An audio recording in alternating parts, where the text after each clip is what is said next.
tugas ulama, karena ulama adalah pewaris Rasulullah. Sesuai dengan tadi surat Ibrahim nomor 1, mohon dikoreksi, dengan Al-Quran adalah mengangkat yang gelap pada yang terang. Kita bagaimana caranya melalui seminar ini mengangkat kegelapan yang ada di seluruh Indonesia ini. Dalam pleidoinya, nama Indonesia First itu mengatakan lebih baik Indonesia tenggelam ke dasar laut daripada harus dijajah oleh Belanda. Bung Hatta itu. Sekarang, halo, di mana Islam? Di mana sih Islam? Yang kata Buya tadi. Kalau cerai berai kita nggak ada. Islam ada 80 sekian, 87%. Itu katanya. Nyatanya di dalam kancah politik tidak lebih dari 10%. Makanya Buya sampaikan, kita harus bersatu. Karena bersatunya para ulama itu merupakan kekuatan. Saya ulangi, kalau ulama sudah bersatu dan umat patuh kepada ulamanya, dan itu keharusan karena ulama adalah pewaris Rasulullah, dan ulama disejajarkan oleh Allah dengan malaikat. Jadi kalau ingin selamat para umat, ya harus patuh pada ulama.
Assalamualaikum warahmatullahi wabarakatuh. Alhamdulillah wa syukurillah, la haula wala quwata illa billah. Selamat datang Pak Sekjen. Saya lanjutkan yang saya muliakan, saya hormati, karena ini adalah Seminar Nasional Kebangsaan Umat Islam Ketua MUI yang begitu mencerahkan kepada kita semuanya barusan.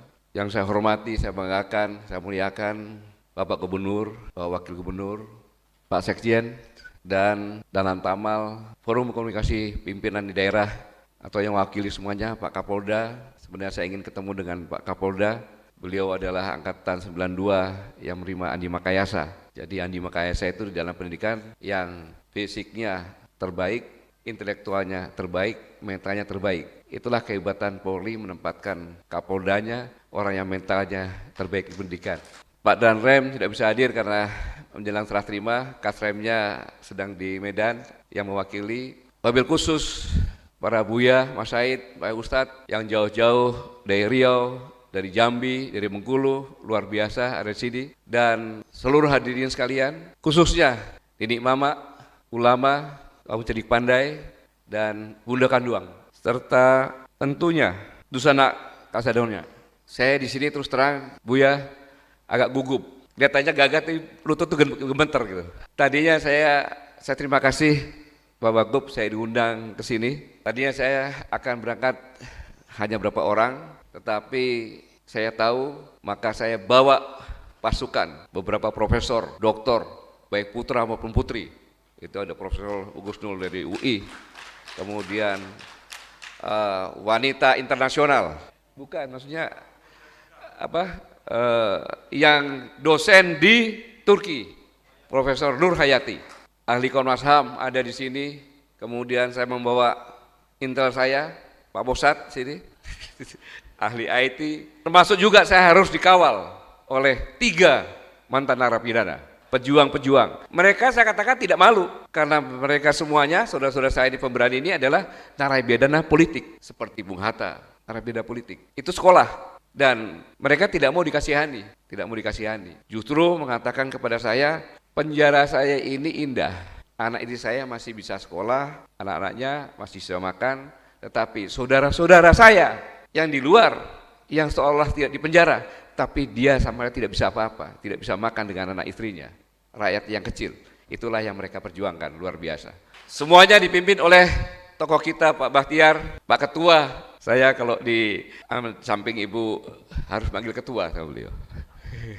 Pak Habib, ulama juga ada Pak, saya bawa, semuanya lengkap. Masih kurang kuat saya juga, saya bawa Datuk Fuad Basa, Mayor Jenderal Purnawirawan. Lengkap sudah sekarang, saya agak lumayan. Tetapi saya begitu terima undangan, saya semangat. Mengapa? Saya datang ke sini bukan untuk menceramai, salah sama sekali. Tapi di sini saya untuk belajar.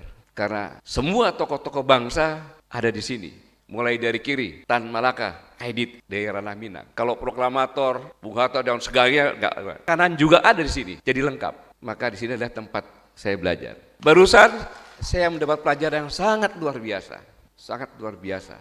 Buya mengatakan bahwa tugas ulama, karena ulama adalah pewaris Rasulullah. Sesuai dengan tadi surat Ibrahim nomor 1, mohon dikoreksi. Dengan Al-Quran adalah mengangkat yang gelap kepada yang terang. Jadi bulan Rajab inilah kita bagaimana caranya melalui seminar ini mengangkat kegelapan yang ada di seluruh Indonesia ini menjadi terang. Dan selanjutnya persatuan yang Buya sampaikan itu adalah tidak lanjut terjadinya perang Bu'ats, di mana kafilah yang berperang tadi katakan Buya sudah kalah, bahkan mencari bantuan dari kabilah Yahudi untuk menjual politiknya, hartanya untuk menerima bantuan. Pada saat kritis, tadi Buya sampaikan, Rasulullah datang, kemudian menyampaikan, maka disitulah lahirnya Ansor, saudara. Jadikan saudara semuanya. Tetapi belum selesai di situ. Dasar Yahudi terus mempengaruhi semuanya dengan jorgan-jorgan permusuhan di kedua kafilah Madinah tadi. Itu di abad ke-12 kalau tidak salah. Akhirnya hampir terjadi lagi pertempuran. Disitulah surat Ali Imran 103 datang, janganlah kamu bercerai dalam tali Allah, dan seterusnya. Saya nggak berani melanjutkan karena para ulama lebih tahu. Yang intinya adalah mewujudkan persatuan adalah sama dengan perintah Allah. Itu perintah Allah untuk sholat, sama. Itu adalah perintah. Jadi sangat luar biasa sekali kejadian di sini. Dan kenapa saya tidak berani berbicara di sini? Karena memang sangat luar biasa. Bicara tentang Pancasila, ketuhanan yang Maha Esa. Di sini sudah final. Ketika perjanjian, saya tahunya Mangga itu apa? Para malam. Jadi semua adat-adat yang lama di sini yang bertentangan dengan aturan Islam disingkirkan. Ada dulu sabung ayam, mungkin di sini ada karena itu budaya Nusantara dulu. Ada judi, tarian karena memang dulu tidak pakai baju, hanya setengah, semuanya hilang. Jadi sudah final semuanya. Dan masalah ketuhanan hampir di seluruh Nusantara. Kalau kita ketemu di daerah-daerah ada makam-makam, itu banyak makam-makam ulama-ulama dari Minang. Sampai ke Filipina Selatan, Bu ya. Sampai ke Filipina Selatan. Bahkan satu-satunya orang yang di luar orang Arab yang menjadi imam di Masjidil Haram adalah Syekh Minangkabau dari sini. Jadi tidak usah diragukan. Kemanapun kita pergi pasti ada orang Minang, bukan hanya sedekah begadang, tapi juga syiar agama dilakukan. Pancasila, lebih Pancasilais. Orang Minang kalau masak beras, dia ambil 1 gam, dia taruh, disiapkan untuk sedekah. Di setiap depan rumah pasti ada tempat beras. Ya kalau bahasa saya bilang lumbung gitu, tempat beras. Di mana tempat beras itu kalau ada peri kemanusiaan itu sudah melebihi. Karena peri mayat pun diutamakan. Kalau ada mayat yang tidak bisa dimakamkan, boleh mengambil dari itu untuk biaya pemakaman. Sangat menghargai kaum wanita. Kalau ada wanita yang tidak menikah, tua, kesulitan, bisa diambil. Kalau rumah gadang rusak, bisa diambil. Bahkan kalau tokoh yang meninggal itu melakukan, bisa diambil. Masalah ekonomi, harusnya Indonesia itu kalau seandainya Bapak Muhammad Nasir masih ada, saya pikir kita tidak seperti sekarang ini. Seperti yang dikatakan tadi Pak Bahtiar, hutang kita banyak. Kemudian tanah kita, bahkan ada yang satu perusahaan memiliki tanah 1 juta hektar. Sehingga dari penelitian 1% orang kaya Indonesia itu seperti menguasai sekitar 49% penduduk Indonesia. Di Minang tidak mungkin terjadi karena ada tanah pusako, di mana kaum wanita menjadi komisaris sekaligus manajemen yang mengontrol prianya untuk mengolah semuanya itu dan tidak boleh dijual. Paling-paling banter harus dengan diskusi yang kesepakatan bersama-sama dikasihkan di penggadaian. Biasanya orang Minang tidak pakai uang, tapi pakai emas, tidak pakai bunga. Tapi kebun itu, kebun pisang, sawah, silakan penggadaian ambil hasilnya. Tatkala punya uang, dikembalikan lagi. Kalau ini terjadi, Masya Allah, nggak akan. Maka saya punya keyakinan bahwa benih-benih dari pembukaan Undang Dasar 1945, yaitu memprotek, melindungi segenap bangsa dan tumpah darah. Itu protek. Bangsa adalah orangnya, tumpah darah tempat orang tinggal untuk hidup. Kalau menggunakan falsafah ini, selesai masalahnya. Karena keadilan di sini berdasarkan keadilan Islam. Muhammad Nasir mengatakan bahwa antara Islam dengan negara ibarat orang, jasad dan nyawa, tidak bisa dipisahkan. Tetapi Muhammad Nasir tidak mengatakan harus negara Islam, tapi harus bersama-sama dengan tujuan berkeadilan Islam. Muhammad Nasir itu yang mengatakan ini. Apalagi Bung Hatta. Bung Hatta masih umur 20-an, sudah di Belanda dituduh untuk bekerja sama dengan PKI 1926 dalam pledoinya nama Indonesia Versi itu mengatakan lebih baik Indonesia tenggelam ke dasar laut daripada harus dijajah oleh Belanda. Bung Hatta itu. Begitu kembali dihukum lagi, lebih lama lagi. Di Belanda dituntut 3 tahun, sampai di sini 7 tahun. Dibawa ke Digul, saya pernah ke Digul, namanya Tanah Merah, tempat malaria juga di sana. Kemudian di Banda Neira, kemudian terakhir di Sukabumi. Tapi ya itu tetap produktif. Bahkan beliau sampai menjadi wakil presiden. Coba ingat-ingat, lihat sepatu Anda. Bung Hatta, kalau lihat dari pikirannya, beliau membuat ekonomi berdasarkan keadilan, yaitu koperasi, bapak koperasi. Tetapi beliau punya mimpi, ingin punya sepatu beli, tidak terberi sampai akhir hayatnya. Muhammad Nasir belakangan menjadi pahlawan nasional. Tetapi kiprahnya yang saya katakan tadi sangat-sangat luar biasa. Harusnya banyak lagi tokoh-tokoh yang ada. Cuma kalau saya sampaikan bisa diusir nanti saya dari sini. Enggak selesai-selesai. Karena tadi dikatakan Buya banyak sekali tokoh-tokohnya. Ulama tidak terkenal, itulah ulama. Pada saatnya dia bangkit, diperlukan, baru terkenal. Kalau biasanya enggak terkenal. Kemudian kalau bicara masalah persatuan di sini tidak bisa dibantah. Dengan adanya Nenek Mamat tadi, alim ulama jadi pandai. Buya yang katakan alim ulama punya konsep, tapi yang melaksanakan Nenek Mamat. Pak Bahtiar mengatakan tadi, seorang pemimpin itu hanya 1 langkah di depan. Kalau tinggal hanya 1 ranting ditinggikan. Jadi pemimpin itu seperti imam dalam sholat. Gak jauh-jauh, kalau jauh-jauh bukan imam sholat. Bayangkan itu. Persatuan itu sangat kokoh. Belum lagi saya pernah sering saya makan Padang, saya tanya gajimu berapa di sini? Saya nggak dapat gaji Pak. Hah? Nggak dapat gaji? Iya Pak. Saya seperti mempilik di sini, bagi untung. Kapan kamu dikasih untungnya? Nanti pas menjelang bulan Ramadan kami pulang semua dikasih. Jadi begitulah kemanusiaannya orang Minangkabau. Tidak membudakkan, tetapi menjadikan sama, luar biasa. Selanjutnya saya ingin mengingatkan kepada kita semuanya, situasi yang sekarang ini itu adalah berawal dari anugerah Allah Subhanahu wa taala. Orang luar melihat Indonesia itu adalah pulaunya cantik besar, lautnya Pak, ini Pak Wali Kota ini, saya bilang kepala suku saya, itu di Indonesia ini tempat ikan kawin. Jadi kalau kawin dia ke Indonesia, pulau manapun juga, laut manapun juga. Setelah saya kawin, dia beranak di tempat lain. Bayangkan, jadi ikan yang ada di seluruh lautan Indonesia ini adalah ikan yang besar-besar semuanya. Semua bentuk tambang apapun juga ada di wilayah Indonesia. Mau minyak, gas, nikel, emas, apalagi semuanya ada. Kemudian negara 9 terindah, penduduknya sangat ramah, budayanya beragam, persatuannya luar biasa. Jadi orang melihat ibarat gadis cantik. Maka sejak tahun 1289, kerajaan terkuat di dunia, Genghis Khan, mengutus utusannya, Mengki, ke Tuban untuk mengatakan bahwa Nusantara ini harus tunduk kepada Genghis Khan. Itulah orang Indonesia di Nusantara. Bukannya tunduk, yang diutus dipotong telinganya. Kau pulang sana, emangnya siapa saya ini kan? Genghis Khan itu. Biasanya dengan Genghis Khan aja orang udah kencing-kencing semuanya. Ini Indonesia enggak, malah dilawan. Sehingga 4 tahun kemudian dikirimlah 1000 kapal nyerang ke sana.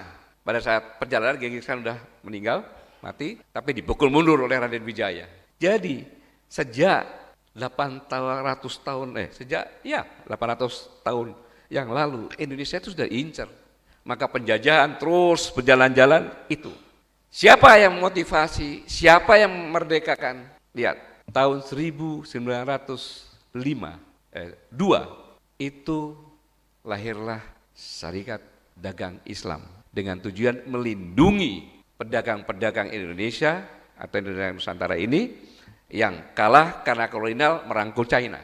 Setelah itu baru lahirlah Budi Utomo. Kurang ajarnya Budi Utomo. Pada saat diresmikan Budi Utomo, lagu Indonesia Raya sudah ada. Dr. Sutomo di podium berbicara, lagu Indonesia Raya akan segera dinyanyikan oleh W.R. Supratman.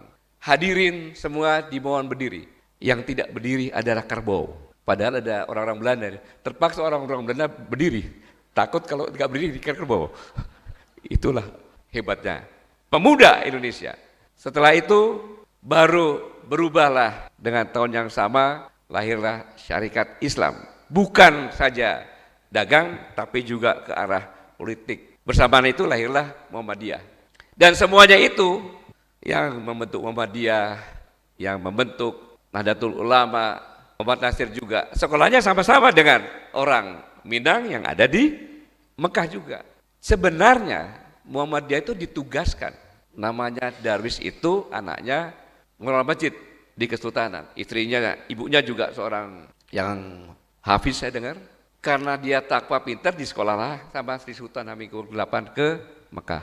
Yang kedua lah ketemu dengan Kiai Hasyim Asy'ari, kemudian Kiai Daburun Krapia, kemudian berapa tokoh semuanya. Disitulah pulang, kemudian ditugaskan untuk belajar di HIS, belajar mengajar.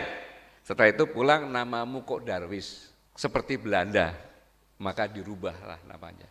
Dirubah namanya supaya tidak ke Belanda-Belandaan. Dirikanlah sekolah-sekolah 1912. Setelah yang sekolah itu dewasa semuanya, 14 tahun kemudian baru lahirlah Nahdlatul Ulama. Sehingga saya bilang, silahkan diteliti, 80% Nahdlatul Ulama yang didirikan itu adalah orang Nahdlatul Ulama yang intelektualnya sudah diisi sehingga tahu dan mau bersatu. Nahdlatul Ulama nggak bisa disamakan dengan Muhammadiyah. Muhammadiyah itu mendidik, core bisnisnya berkembang dengan menyehatkan. Nahdlatul Ulama adalah organisasi perjuangan. Maka begitu 1926 didirikan, itulah dia melawan mode Belanda. Baru meningkat politik, barulah lahir Sumpah Pemuda. Tidak mungkin pemuda-pemuda ini bisa bersatu tanpa intelektualnya diisi. Baru lahirlah laskar-laskar. Sama juga, begitu merdeka, yang merancang semuanya 3 orang adalah dari sini. Bahkan Muhammad Nasir 3 bulan sebelumnya sudah ngomong peri ketuhanan, peri kemanusiaan, kemudian peri keadilan. Pancasila itu sudah disebutkan, tinggal dipoles-poles, disusun-susun saja. Muhammad Nasir juga yang menentang ketika akan dibuat Trisila, ketika akan dimaterialkan ketuhanan jadi melaksanakan agama masing-masing. Karena musik itulah maka tetap dilakukan sehingga tetap sebagai Pancasila dan syariat Islam itu menjadi payungnya. Dan kita menikmati negara kesatuan Republik Indonesia itu juga Muhammad Nasir. Iya, jadi Bapak integrasi. Lalu saya mau bicara apa di sini? Dari Pancasila, pembukaan dasar Pancasila, kehidupan sekarang ini sudah terbukti. Maka apabila agama sudah final dengan budaya, itulah keberhasilan. Bukan hanya Islam, di Bali pun sama, agama sudah bersama dengan budaya kuat. Maka saya datang sini belajar. Jadi saya mau katakan bahwa negara ini diinisiasi, dimotivasi, direncanakan, diperjuangkan oleh Islam. Belum selesai. Ketika baru merdeka di tahun yang sama, 17 Agustus berapa bulan kemudian masih bayi, tiba-tiba sekutu akan ke sini, Belanda nompleng. Ketika itu Bung Karno bingung menugaskan Pak Dirman. Kemana? Ulama juga, kayak Hasyim Asy'ari. Maka lahirlah revolusi jihad. Jadi, mengapa demikian? Karena ulama pun masih bersatu saat itu. 10 November, harusnya tanggal 9 November, Kiai Hasyim Asy'ari mengatakan jangan dulu, kita tunggu singa Jawa Barat. Jangan salah.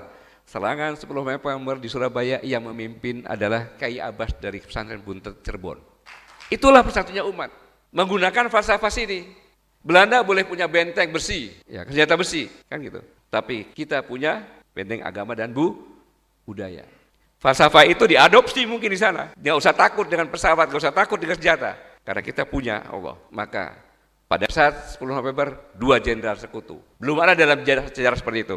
Lawan bersenjata yang lainnya pun tidak pernah kalah. Tapi sekutu cukup dengan meruncing dan teriakan Allahu Akbar, itu berhasil. Islam juga yang mempertahankan. Sekarang, halo, di mana Islam? Di mana sih Islam? Yang kata Buya tadi. Kalau cerai berai kita nggak ada. Islam ada 80 sekian, 87%. Itu katanya. Nyatanya di dalam kancah politik tidak lebih dari 10%. Tunjukkan kepada saya partai mana yang di atas 10%. Tidak ada. Ada P3, PKS, PAN, PKB, Bulan Bintang. P3 sudah ada ya.